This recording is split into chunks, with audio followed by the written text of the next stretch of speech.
어떻게 나답게 살 것인가? 에밀리 에스파하니 스미스 지음. 내 삶의 의미를 찾는 4가지 질문. 어떻게 나답게 살 것인가? 최근 머릿말에 당신은 당신 자신으로 살고 있습니까? 라는 글이 인상적이었다. 사람들은 행복하게 잘 살고 싶어 한다. 그런데 대부분의 사람들이 행복하지 않다고 생각을 한다.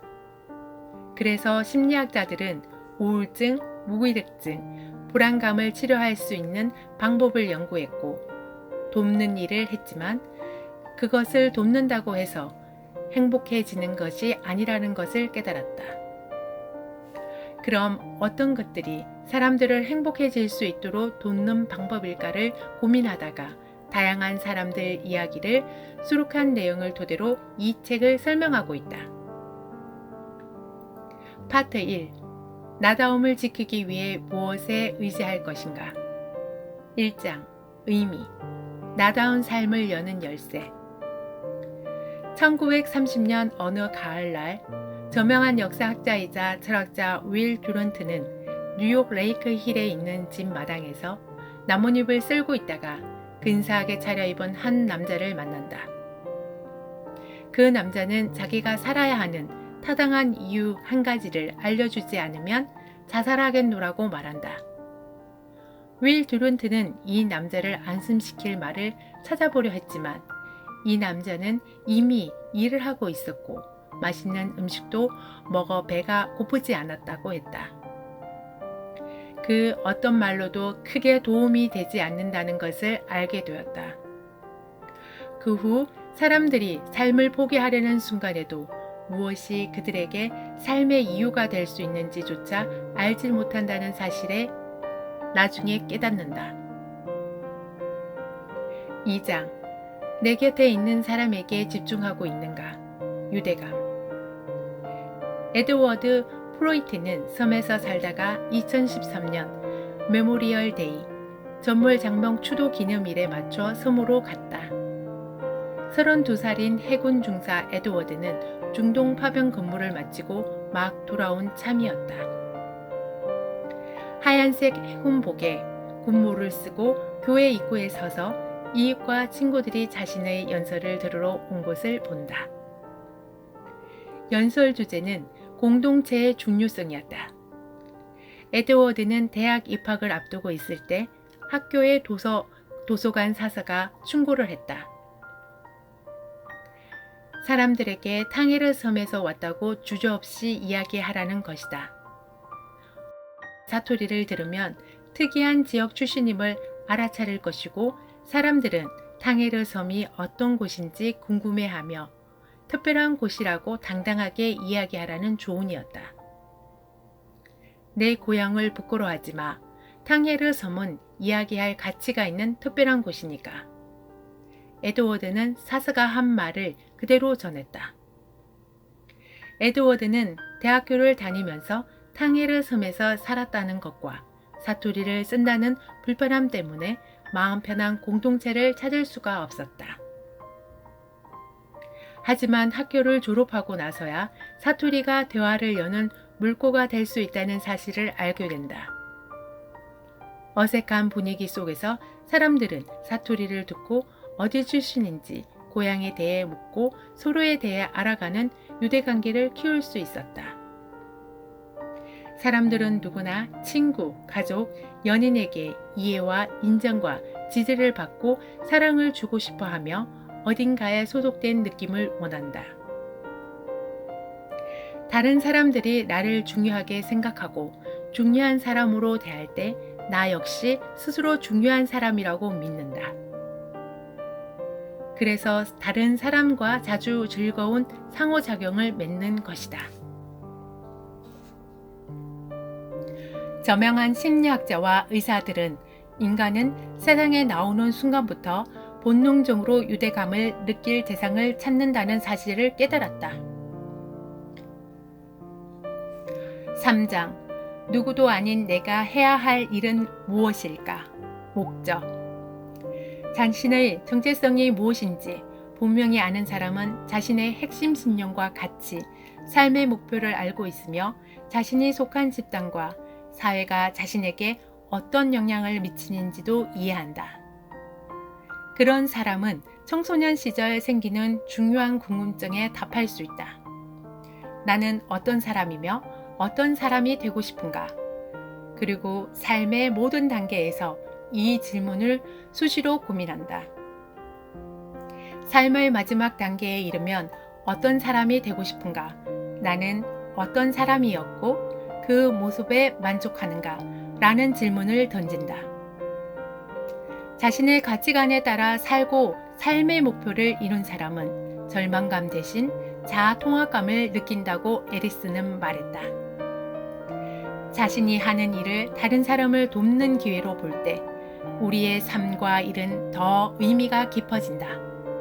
우리는 저마다 사람들에게 둘러싸여 지낸다. 가족 안에서, 공동체에서, 직장에서 우리는 그들에게 더 나은 삶을 선물할 수 있다. 그것은 모든 사람이 남길 수 있는 유산이다. 4장. 내 인생이 정말 별로일까? 스토리텔링. 한 개인의 인생 이야기는 그 사람의 인생 전체가 아니라는 점을 명심해라. 우리의 이야기는 좋든 나쁘든 삶의 가장 특이한 사건에 집중되는 경향이 있다. 우리가 이해해야 하고 또 우리에게 영향을 미치는 경험들이기 때문이다. 방 전체를 고양시키는 이야기는 마지막에 분위기를 고조시키는 힘이 있다. 비애감이든 자기 인식이든 시적인 축복 기도이든 잠깐이나마 이야기를 우화나 상징의 세상으로 끌어올린다. 스토리텔러들은 청중에게 자신의 이야기를 하면서 스스로 의미를 만들 뿐 아니라 다른 사람들도 의미를 찾을 수 있도록 돕는다. 5장. 나를 뛰어넘는 기쁨을 누려보았는가? 초월. 자연의 경외심을 느낀 사람들은 자신이 다른 사람들보다 중요하다고 생각하는 감정이 줄었고 그 때문에 더 관대한 행동을 한다. 에머슨이 그랬던 것처럼 학생들의 속 좁은 이기주의가 사라지고 그들은 우리 대다수가 생각하듯 자신의 세상의 중심이라는 자만심을 버렸다. 대신 자신에게서 한 발 떨어져 다른 사람들과 관계를 맺고 그들에게 집중했다. 파트 2. 내 삶은 어떤 의미로 채울 것인가? 6장.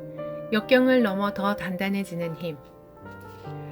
아이를 잃은 부모들을 10년 정도 연구했다. 세상에서 가장 힘든 종류의 상실을 경험한 사람들이다. 그들은 아이를 잃은 다른 부모들에게 얼마나 연민을 느끼는지, 자신도 슬픔을 겪는 와중에 자기 아이들을 죽음으로 이끈 환경을 바꿔 다른 가족들이 같은 상실을 경험하지 않도록 하기 위해 얼마나 노력하는지 관찰했다. 이 비범하고 분별이 있는 사람들은 삶의 우선순위를 분명하게 알고 있다. 다양한 유형의 생존자들을 연구한 끝에 테드스키와 캐로는 사람들의 위기를 겪는 5가지 방법으로 성장할 수 있다는 사실을 발견했다. 첫째, 인간관계가 좋아진다. 유방암 진단을 받은 한 여성은 인간관계가 가장 중요한 자산임을 깨달았다. 둘째, 삶의 새로운 길과 목적을 발견한다. 암으로 아이를 잃은 한 어머니는 종양 전문사가 되었다. 셋째, 정신적 외상은 내면의 힘을 깨닫게 해준다. 미국의 빈곤층이라는 사실을 깨닫고 지금까지 몰랐던 자신의 강점을 이용해 생존 기술을 키웠다. 테드스키와 캐론이 연구한 사례들의 공통점은 약하지만 더 강한 이야기라는 점이다. 넷째, 영적인 삶이 깊어진다. 세상이나 자기 자신에 대한 본질적 진실을 깨닫는다는 의미일 수도 있다. 마지막으로 큰 아픔을 겪은 사람들은 삶에 더 감사함을 느낀다. 매일 빛나게 만드는 아름다운 일상의 순간들을 소중히 한다. 7장 더불어 의미를 세우는 일의 힘. 이 책에서 강조하는 의미 공동체는 4개의 의미 기둥을 통해 긍정적 가치와 목표를 키운다. 공동체의 일원들은 각 개인의 존엄성을 인정하고 존중한다. 공포, 증오, 분노보다는 친절, 연민, 사랑 같은 덕목을 강조한다. 다른 사람들에게 해를 입히는 것이 아니라 다른 사람들을 높이려고 애쓴다. 이들 공동체는 파괴와 혼란의 씨앗을 뿌리기보다 세상에 긍정적 기여를 한다. 맺은 말, 생애의 마지막까지 나를 지켜내는 힘. 우울증은 치료가 가능했다. 약도 있고 좋은 심리 치료법도 있으니까. 하지만 의미 상실을 치료하자니 당황스러웠다. 그런데 어느 순간 깨달았다. 의미의 중요성이 인간 행동의 기본적인 원동력이라는 사실. 브라이트 바트는 환자들에게 의미를 찾을 수 있도록 도우면 자살 충동이 줄고 우울증이 개선되고 삶의 질이 높아지고 미래에 대한 큰 희망이 생기라는 확신이 들었다. 죽음을 앞둔 마지막 순간에 환자들이라도 살 가치를 만들어줄 수 있을 것 같다.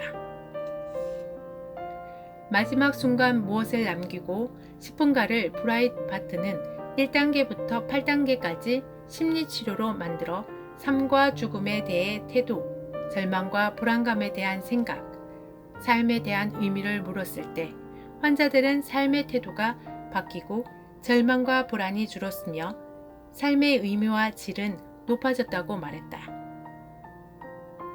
인간의 삶은 늘 자기가 아닌 다른 것, 다른 사람을 향한다. 즉, 다른 사람에게 봉사하고 다른 사람이 사랑할 명분을 얻음으로써 더 사람다운 삶을 살 수 있다. 그것이 의미의 힘이다. 이 책에 등장하는 다양한 사람들의 이야기를 보면서 환경이 절망적일 때 더욱 강해지는 사람과 편안하고 안정된 환경에서도 삶의 의미를 잃어 스스로 자신의 목숨을 절망 속으로 끌고 가는 사람들을 볼 수 있었다. 사람은 삶의 의미와 목적을 잃게 되면 몸은 살아있지만 마음은 죽은 것이나 다름이 없다.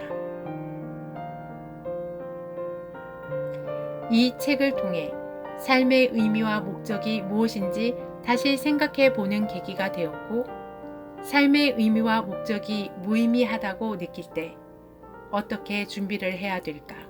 라는 고민을 하게 한 책이었다.